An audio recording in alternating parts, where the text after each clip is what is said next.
네, 여러분 안녕하세요. 오늘은 몬순아시아와 오세아니아라는 단원을 나가도록 할 텐데요. 오세아니아는 여러분들이 아시다시피 오스트레일리아와 뉴질랜드를 합친 대륙이죠. 그 다음에 몬순아시아는 여러분들 우리 학습지 56페이지 피도록 할게요. 자, 몬순이란 계절이라는 뜻의 아랍어에서 유래를 한 것이다. 그럼 말 그대로 계절과 관련된 아시아 국가들이다 라는 거죠.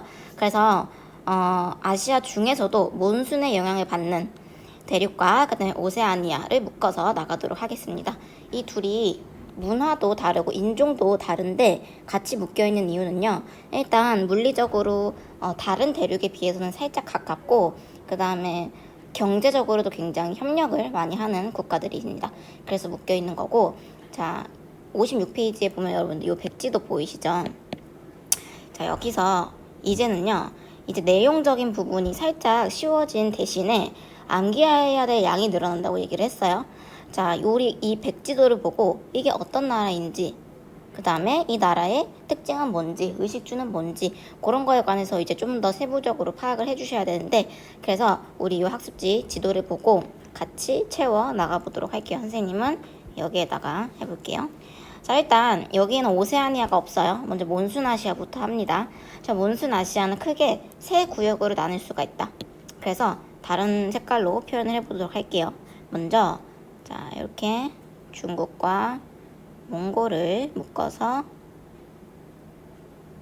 요렇게, 자, 요렇게 묶이고, 그 다음에 또 다른 색깔로 자, 요렇게 묶이기도 하고요.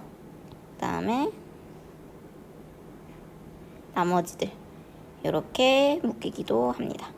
자, 요거는요 어떻게 기준을 나누었냐, 문화도 다르고 종교는 비슷한데 약간 생김새도 다르고 언어도 약간 달라요. 자, 크게 우리는 요거를 우리나라가 포함된 곳은 동아시아, 동북아시아라고도 하는데 동아시아라는 표현을 조금 더 자주 씁니다. 그 다음에 여기 노란 색깔 남쪽에 있는 거는 남부아시아, 그 다음에 나머지 파란 색깔은 동남아죠. 동남아시아. 이렇게 구분이 되고, 자, 이제 각각 나라들을 확인을 할 건데, 여기 동아시아는 여러분들 이미 잘 알죠? 가운데 중국, 여러분들 조그맣게 써주세요. 그 다음에 몽골 위에, 아니 중국 위에 몽골, 그 다음에 우리 대한민국, 옆에 일본 있고요. 그 다음에 아래로 가서 남부아시아, 여기 제일 큰 거는 인도 밑에 인도가 싼 똥처럼 나와 있는 거는 스리랑카. 그 다음에 인도와 왼쪽 위에 보면 파키스탄이 있어요. 여러분 인도와 파키스탄 중요합니다. 그 다음에 인도 북부에 산맥이 있었죠. 신기조산대. 자, 히말라야 산맥 국경지대에 있는 네팔. 그 다음에 네팔 아래는 인도 오른쪽에 방글라데시, 방글이라고 적을게요. 그 다음에 이 방글라데시 오른쪽은요, 여기도 인도의 땅이에요. 이렇게 인도 국경이 특이하게 생겼거든요. 여기도 인도고요. 그 다음에 방글라데시 오른쪽에 큰 나라 미얀마. 그 다음에 우리 여기 있죠. 여기는 조그만데, 자, 우리나라랑 도시의 모습이 굉장히 흡사한 곳 대만이 있어요. 타이완. 여기는 중국 섬이고요. 그 다음에 여기 제일 끝에는 베트남. 그 다음에 여기 미얀마 오른쪽에는 타이. 타이가 태국이죠. 태국. 타이라고 적겠습니다. 타이. 그 다음에 여기는 라오스. 여기는 캄보디아. 캄보라고 적을게요. 그 다음에 여기 타이를 보시면요, 국경이 이렇게 꼬리천 아래로 쭉 나와 있고 여기 이렇게 끝나죠. 자, 여기랑 다시 할게요. 여기랑 여기는 같은 나라입니다. 이렇게 뚝 떨어져 있는데 얘네 둘이 말레이시아. 그 다음에 여기 섬나라는 필리핀. 그 다음에 말레이시아 친구 여기 같이 붙어 있는 애들, 얘네는 뭐냐면 인도네시아. 그 다음에 보이지는 않아요. 보이지는 않는데, 아이고, 여기에 조그맣게 국경이 하나 또 있거든요. 말레이시아에. 여기는 뭐냐면 브루나이 있습니다. 브루나이. 자, 국가들은 이렇게 정리가 돼요. 그래서 나중에 여러분들 다음 단원 나가면 선생님이 간단하게 쪽지 시험 볼 건데 백지도 채워보기. 그래서 우리가 그거는 점수로 계산해가지고 선생님이 막 누구 감점시키고 그런 건 안 할 거예요. 근데 여러분들이 앞으로 수능, 모의고사, 내신을 풀 때 알면 좋기 때문에, 모른다고 문제가 되진 않지만 알면 좋기 때문에 나중에 쪽지 시험도 보도록 하겠습니다. 자, 우리가 여기서 이제 기후를 특징적인 것만 꼽아서 볼 건데요. 기후는요, 별거 없어요. 일단 아시아 국가고, 자, 북반구 저기 적도에서 중위도까지 가니까 열대에서 온대 기후가 분포를 하겠죠. 자, 먼저 동아시아부터 보면 우리나라는 냉온대 기후라서 북한 쪽은 냉대 기후예요.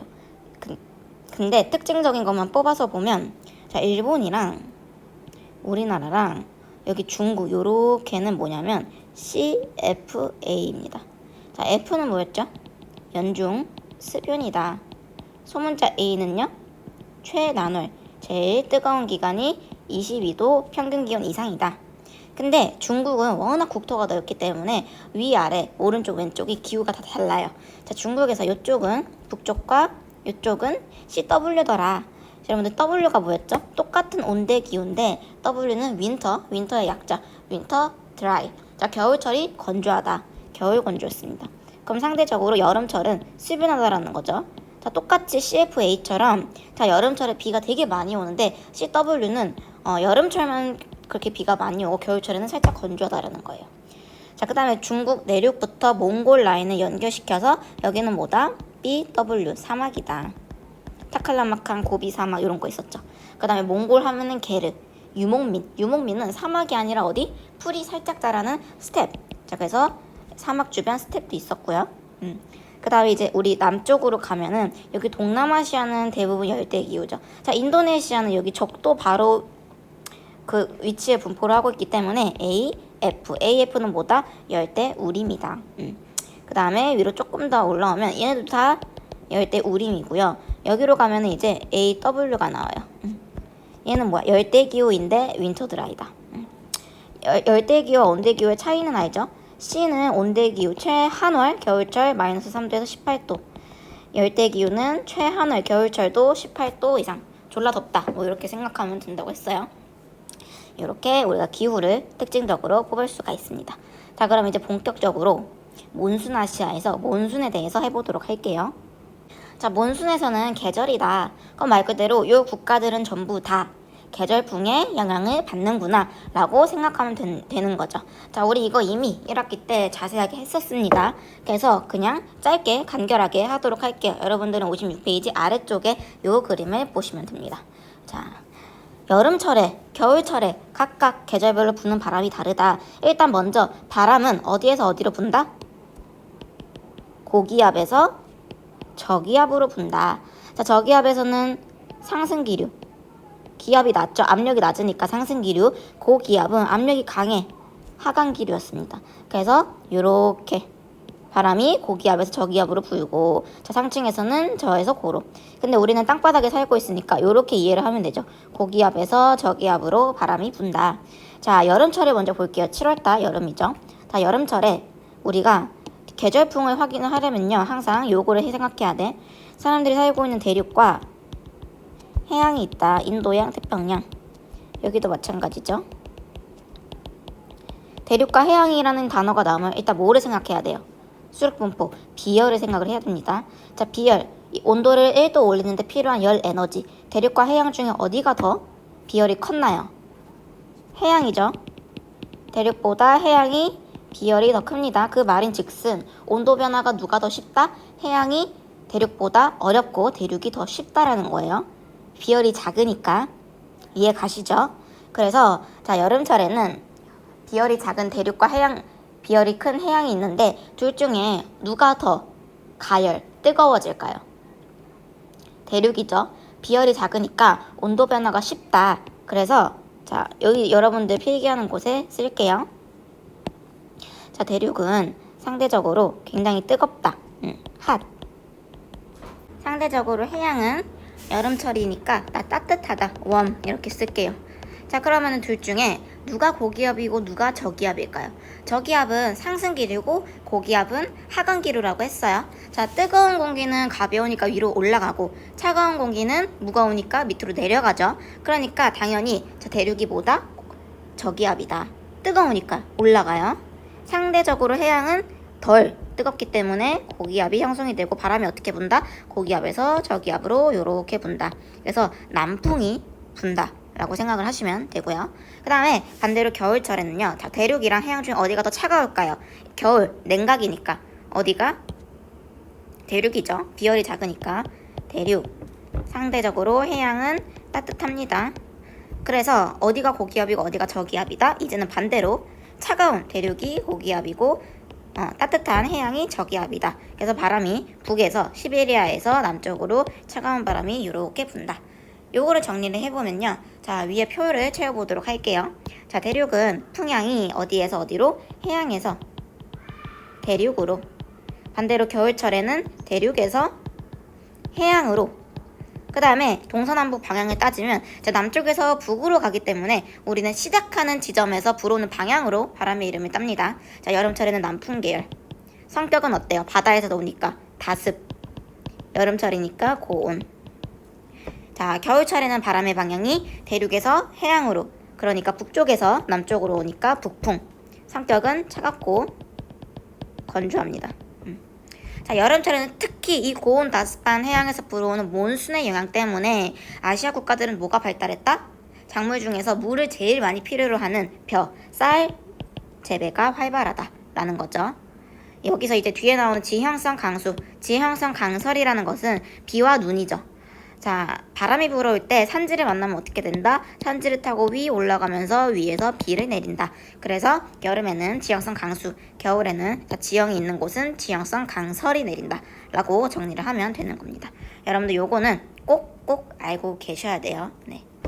자, 그 다음으로 넘어가서 이제 몬순아시아 기후는 이렇고 몬순아시아의 주요 지형을 할 텐데요. 자, 여러분들 학습지에 57쪽을 보시면요. 표로 나와 있는데 사실 우리가 이제 지형 같은 부분은 글로 보고 파악을 하기가 굉장히 어려워요. 그래서 이 파트는 항상 지도가 중요한데 아랫부분에 있는 요 몬순아시아의 지형 있죠. 요거 완전 밸브 5개입니다. 자, 요게 중요한데 우리가 여러 가지 산맥과 고원과 강들이 있어요. 이거를 전부 다 하기에는 힘들긴 하지만 최대한 알면 알수록 좋습니다. 자, 중요한 것만 여기 위에다가 뽑아놨는데 먼저 산맥과 고원을 보도록 할게요. 자, 히말라야 산맥. 히말라야 산맥은 어디 있었어요? 인도, 네팔 여기 있죠. 히말라야 산맥도 형광펜으로 히말라야 산맥 중요합니다. 히말라야 산맥. 그 다음에 고원을 보시면요. 2가지가 대표적으로 나와 있는데 자, 1번 대규모 습곡 작용으로 형성이 되었다. 자, 시장이라고도 불리는 곳이 뭐냐면요. 여기 있네. 여기 있어요. 시장. 우리는 보통 요거를 티베트 고원이라고 해요. 티베트. 그 다음에 2번째로 중요한 공원은 여기 데칸 공원이 있어요. 데칸. 자, 티베트 공원은 중국에 있고요. 데칸 공원은 어디에 있어요? 인도에 있습니다. 자, 티베트족이 사는 티베트 고원은 중국에 있고 여기 데칸 고원은 인도에 있습니다. 나중에 우리가 이 몬순아시아의 농업 할 때 여기가 자주 나오기 때문에 여러분들 꼭 알고 계셔야 되고요. 데칸 고원은 어떻게 형성이 되었다? 용암 분출, 용암 대지가 발달이 되었다. 용암이 분출하면서 평평한 대지를 만들어냈다 라고 아시면 되고요. 자, 나머지 산맥들은요. 난링, 알타이 뭐 이런 거 있는데 요거는 여러분들 굳이 암기를 하지 않으셔도 됩니다. 자, 이제 하천으로 갈 텐데요. 하천은 중요한 게 많아요. 일단 중국이 워낙 대륙이 크기 때문에 하천도 많이 발달을 하게 됐는데 먼저 양쯔강을 찾아보면요. 우리가 보통 양쯔강이라고 얘기를 하는데 사실 진짜 용어는 창장강이 있습니다. 창장강.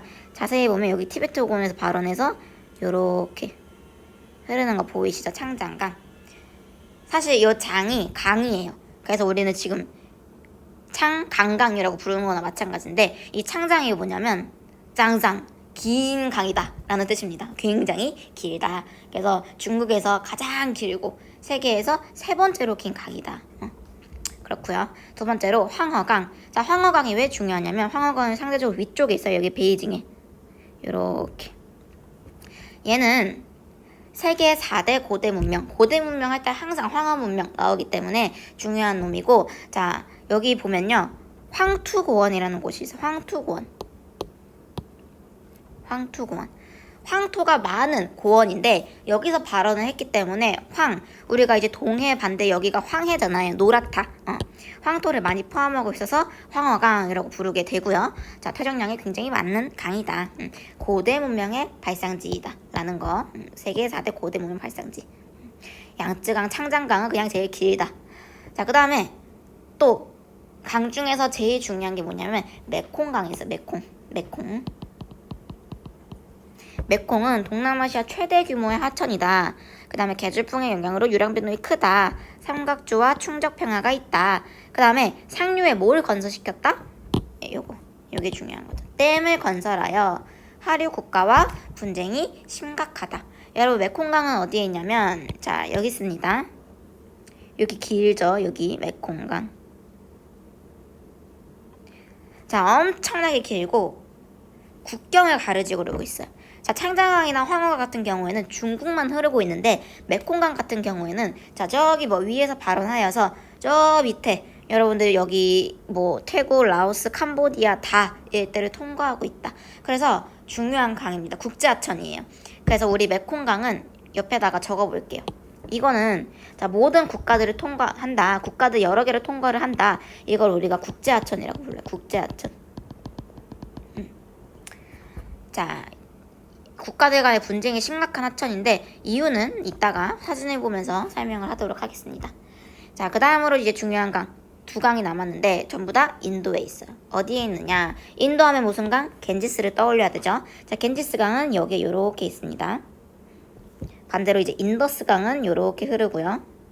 자, 인더스강, 겐지스강 둘 다 자, 인도의 국경 라인에 따라서 분포를 하고 있는데 여러분들이 이걸 헷갈려요. 인더스강이 왼쪽인지 겐지스강이 왼쪽인지 누가 오른쪽인지 헷갈렸는데 인간이라고 외워서 인겐. 자, 인 왼쪽, 겐 오른쪽. 자, 오른쪽이 사람들이 이제 기도를 하는 사원이 있는 가트 기억나죠? 겐지스강이다. 자, 겐지스강. 자, 우리 빈칸을 채워보면 겐지스, 인더스. 겐지스강은 힌두스탄 평원에서 발달하였고, 힌두스탄은 뭐 힌두교도 하면 이제 무조건 인도를 떠올리면 되죠. 여기 있어요. 여기 힌두스탄. 자, 힌두스탄 평원에 발달하였다. 그 다음에 여기는 하구에 삼각주가 있다. 중화르지아, 충적평야, 삼각주. 인더스강은 얘도 인더스 문명, 세계 4대 고대 문명. 이거 아니었으면 별로 중요하지 않을 거긴 한데, 그쵸? 자, 파키스탄의 사막 지역을 통과하는 외래하천. 우리 외래하천이라는 거 얘기했었죠. 뭐야? 사막은 하천이 있을 수가 없는데 왜 있다? 수변 지역에서 발원했기 때문에. 그게 외래하천이었죠. 외부에 수변 지역에서 발원한 하천이 사막을 통과한다. 그게 인더스강이다. 마지막으로 이제 평야, 화산, 사막 같은 경우에는 여러분들이 그냥 읽어보시고, 자, 평야는 대부분 하천 주변에 있어요. 하천이 쌓는 층을 뭐라고 했죠? 충적층이라고 얘기했습니다. 하천이 쌓은 층, 하천 퇴적층. 그래서 하천 주변으로 평평한 퇴적층이 골고루 쌓이면서 이제 거기에 물도 있고 평야도 있고 문명이 발달을 하게 되는 거죠. 그래서 변홍사 활발하다. 그래서 이런 대하천 주변에 평야가 있다. 자, 화산은 그때 얘기했다시피 인도네시아, 필리핀, 일본 지열 발전 국가들이죠.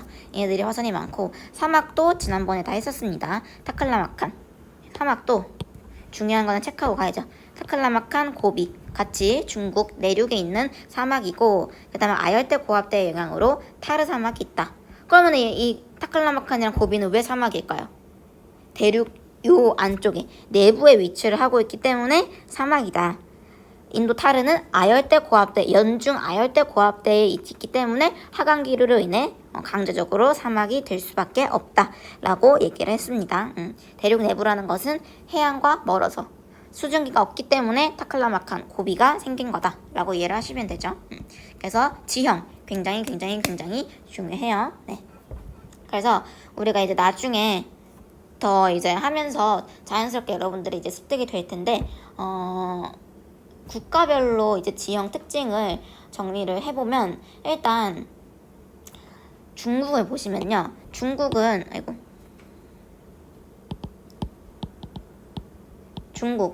대부분 지형이 어떻냐면 서쪽은 높고 동쪽은 낮아요. 이 말은 뭐냐? 서쪽은 요렇게, 동쪽은 요렇게, 단면도가 땅이 요렇게 생겼다는 겁니다. 그럼 하천들이 대부분 어떻게 흐를까요?